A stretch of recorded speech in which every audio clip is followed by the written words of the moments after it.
We're knitting tuck stitch. Yay! And I'm trying to stay out of the way of the yarn mass. Get back over here where we can see. Right. This is a real triumph because this machine was extremely naughty. Yeah, this one required a lot of TLC. And for those of you that don't know the machine business, that means time, labor, and cussing. But look at now, nobody would cuss at this sweet machine. Oh, no. It's now behaving. And look how nicely it's making tuck now.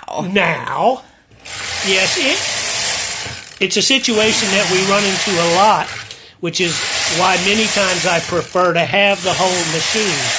The bed had a few problems. The carriage had a few problems. The bed and the carriage together had a few problems. And it required quite a bit of adjusting that I won't know if I can't test the carriage on an actual bed. I've gone back to stockinette here to finish the crown of my hat. And after that, I will do some waste yarn and we'll do a slip stitch hat. I'm making a long strip of hats, which is what I do when we're testing a machine that needs really thorough testing. So the hats then go to my favorite hat charity. And sometimes I just get tired of casting on. And this cast on is similar to the automatic weaving cast on, which doesn't work well on every machine and I personally dislike.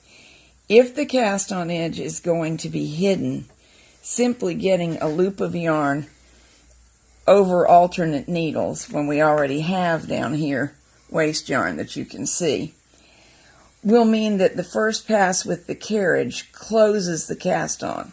It's not particularly beautiful, but I'm going to allow this hat brim to roll. And it's not particularly ugly either. It'll just disappear. And surprisingly, it does work. When I pull out the waste yarn, we will have a finished cast on. So when you're in a hurry, this is a good thing to know. All right, time to test slip. This will still be a charity hat. A slip stitch hat is nice too. That little sliding you saw is just because we don't actually have clamps on it.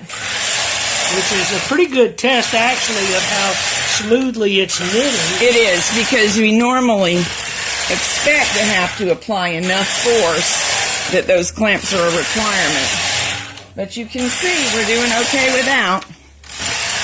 Okay, we are knitting slip stitch on a 155.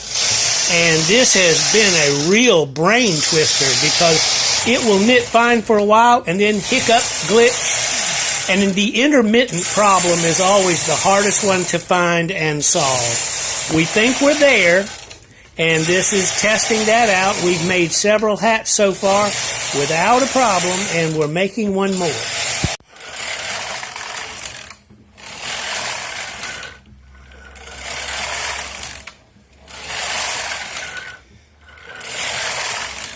Okay, we're doing a Fair Isle test on the 155 machine, and this one has been really tough. I have made more camera errors in this one than there were errors in the machine to be repaired. But we are doing a nice Fair Isle pattern. It's reading the card, and it's coming out nice.